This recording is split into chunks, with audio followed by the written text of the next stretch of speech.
Okay guys, 10:48 PM, October 22, 25. Mabot na si part 1.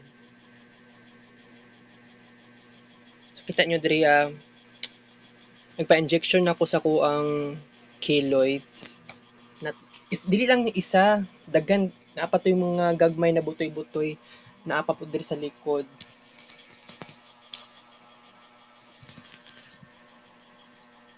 Ang giingon ni doktor, tanggalon lang ning something na bandage 5 to 7 hours. 1 PM ang schedule karong adlaw, niabot ko dito sa SPMC alas 2. So, balik tanggalon lang nako ni siya unya pang 8 PM. Okay? Part 1, afternoon sincere Mavini vlog. Ganiyan unta ko muuli, guys. Alas 3 sa hapon, timing gyud kay nga nag-ulan. Mo na to i-discuss karong hapon, guys. First time ko ni kaon ani, color blue ang packaging.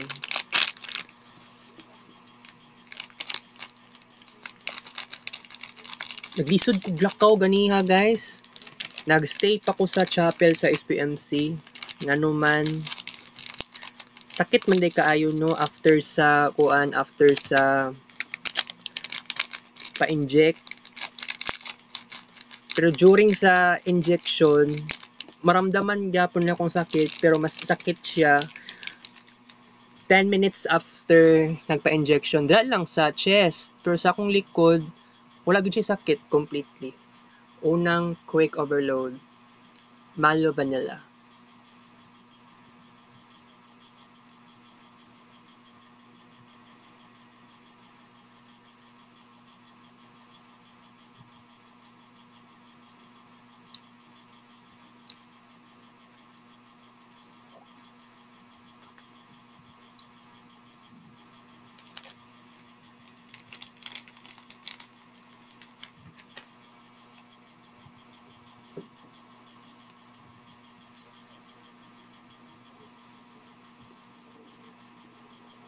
Kaduang quick overload.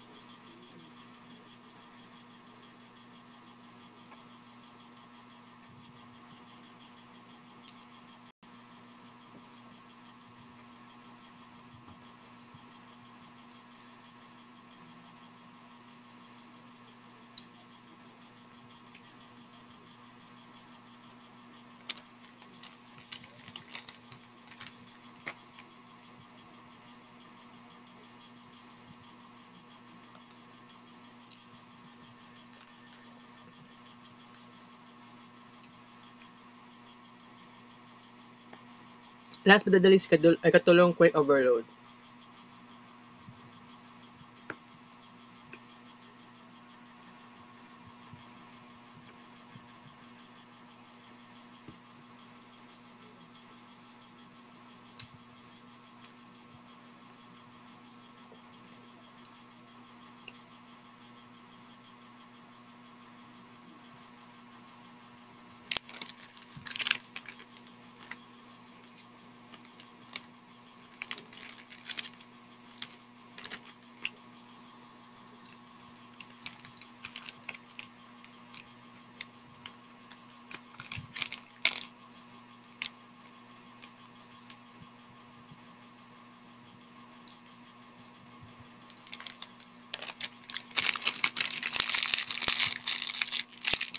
Tulo ka buok quick overload times 2 ka pa. Actual 6 ka buok pa.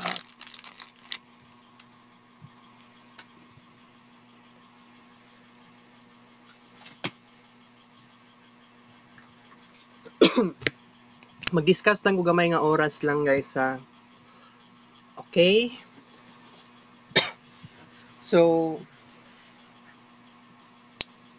mauto no na nagpa-injection ako sa keloids.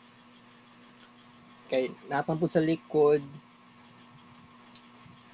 So, 8 ka sessions ni. Ang pinaka first session that was September 18, gimove siya September 23. Wala na hitabo. So, gihimo na lang og next na lang na proceeding karon October 22. So ika-second session unta nako karon, pero it is considered as first session. Absent ko atong pinakauna. Okay? So actually no na from July hangtod karon sige balik-balik sa SPMC. It was the very first time in my whole life na experience na ako ni. Kaya wala na ako ni na-experience in the past. Okay? So, tong samad na ako, o tong nagpangos ko, nagpa-derma pa ko ani.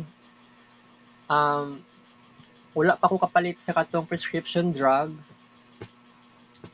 Need pa ko moadto og murang gamot or sa uban pang butika, tulo ka butika na sponsor from SPMC Hospital.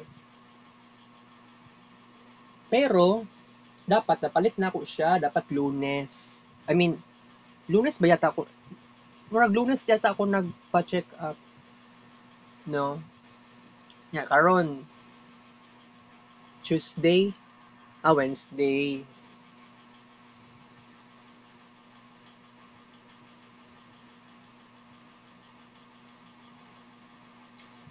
Kuya, aning sitwasyon na eh. By the way, mag-senior uniform yata ugma, no? Defense na mo ugma, guys. Kuya, eh.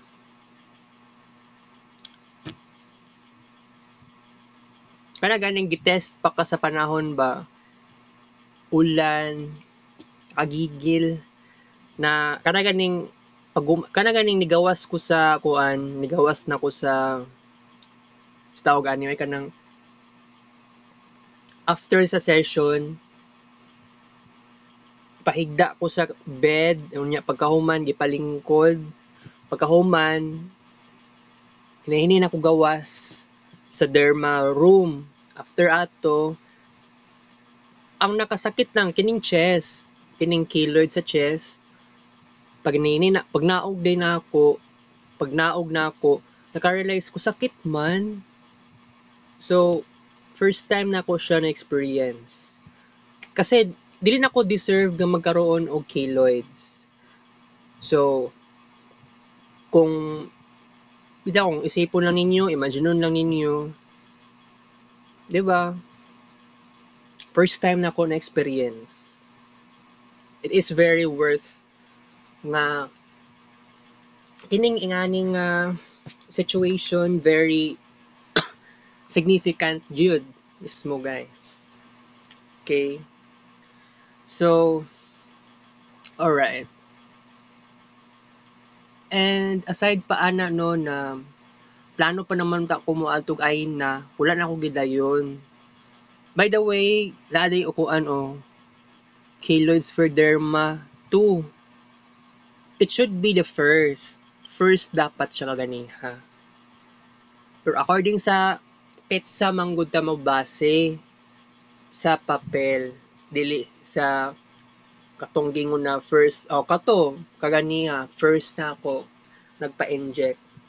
O base lang ta sa petsa whether nagpakita ko dito sa doktor or wala. Okay?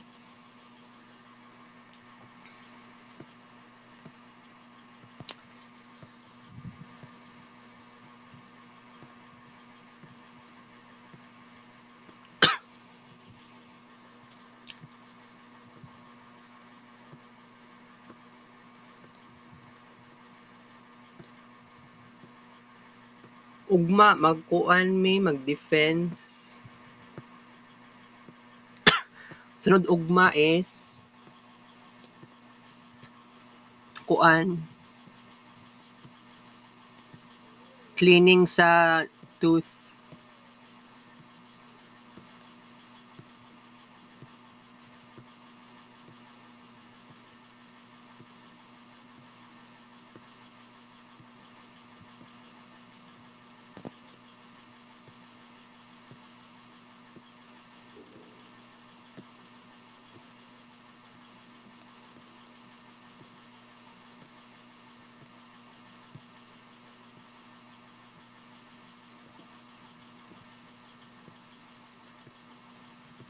By the way, katong gipareseta sa ko sa doktor, katong Tiranex nga kuan glycolic acid,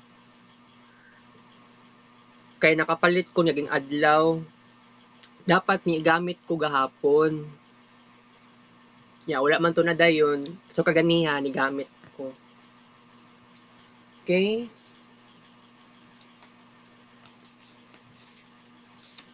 So by the way, kapalit na lang noon kog tambal sa Keloids 568. Wala man way availability sa tulo ka pharmacy para to sa lingap or malasakit or social service.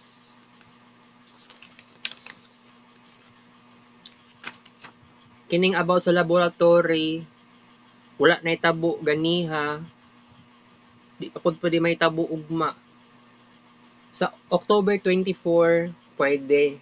Pwede na ko ana, available na ko.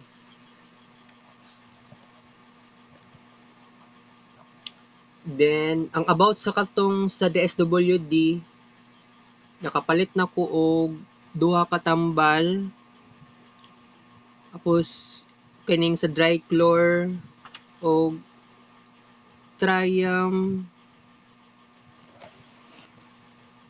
triamcinolone. Vial siya. 568 tapos ang isa 819.50 na gasto ko thousands. Dapat ni ipa DSWD, balikon pa ko sa November 15. No choice ko, dili masiro ang kuan. Wala na zero ang ako ang balance. Bayad yung down ko.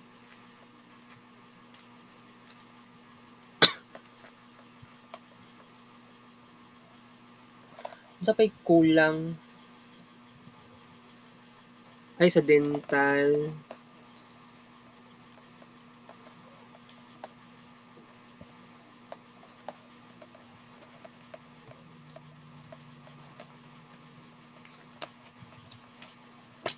Kapoy kiningingani. Pero laban lang. Lumalaban ako guys. Dental. September 18. Pero gipa-schedule ko sa October 24. Alas 6 sa buntag. Amount granted 4,732 pesos. Balance ani is 0.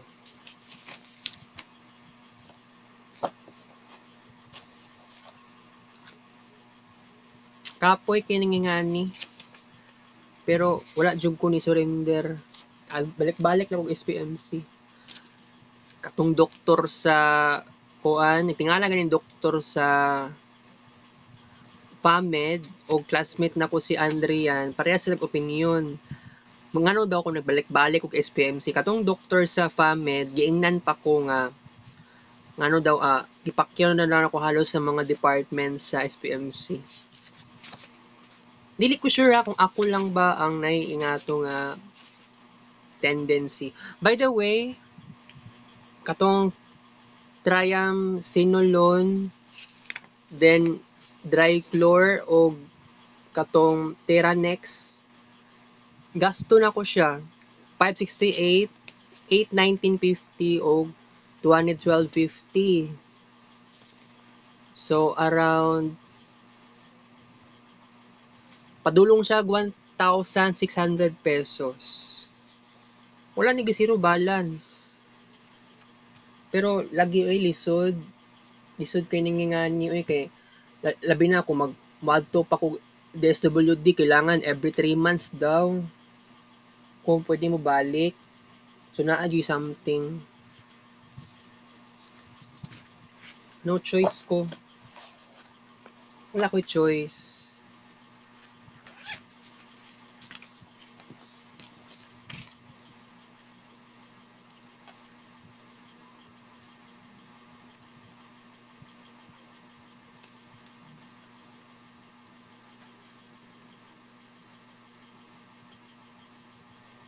Kapoy eh. Na kung okay lang unta ko ang kuan ba. Dapat mas nauna ta ko kuan mapapresyo sa Moperosin.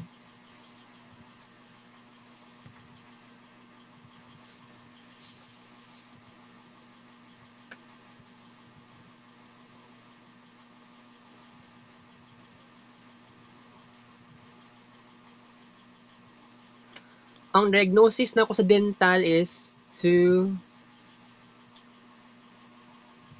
consider generated mild gingivitis with localized moderate gingivitis.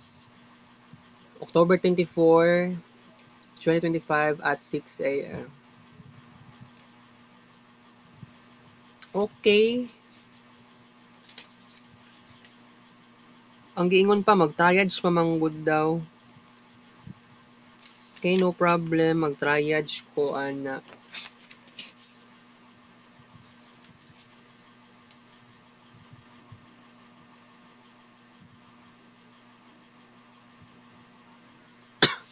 Puya eh.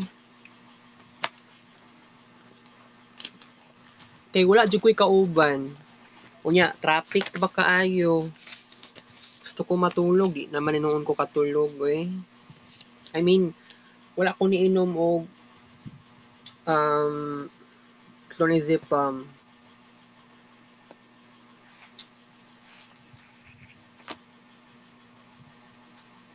Ako guys, lumalaban talaga ako.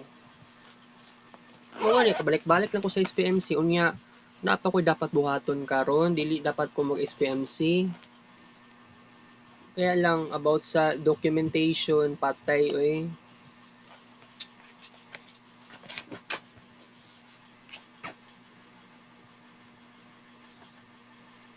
Skot eh, documentation.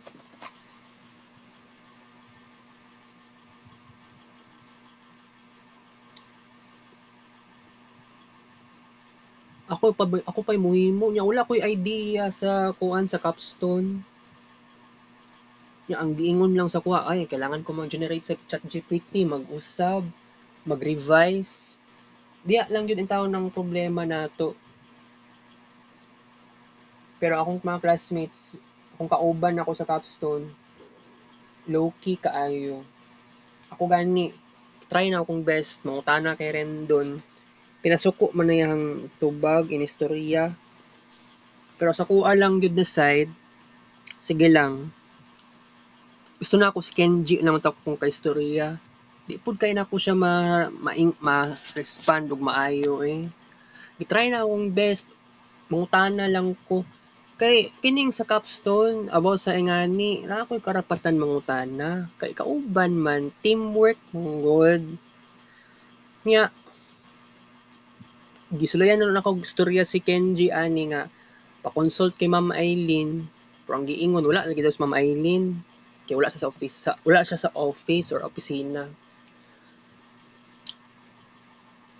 Pero di gud perfect ning inganing capstone. Ako nangarap jud ko mo eskwela balik. I-pursue na ko ang fine arts to be possible. Opo. Kay kung isipon lang yun ninyo, dili makuan, imposible kaayo nga dili na ako ni ma-achieve in the future, di ba? Pero by the way, sa tinuod lang, dili sa din natunaw naon ng ingato. Okay?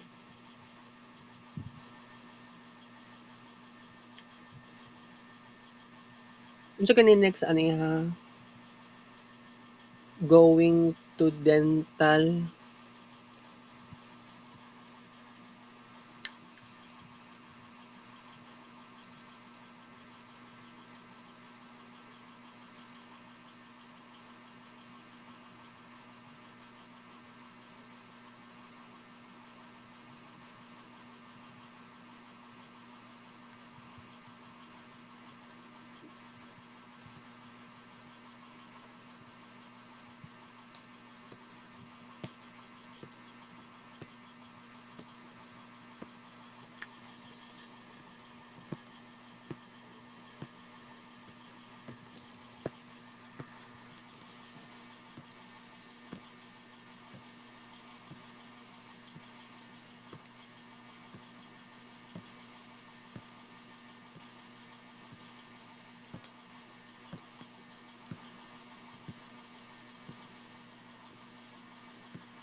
Lami kay matulog, lami kay dili maghimo og kuan, lami kay dili maghimo og documentation. Documents.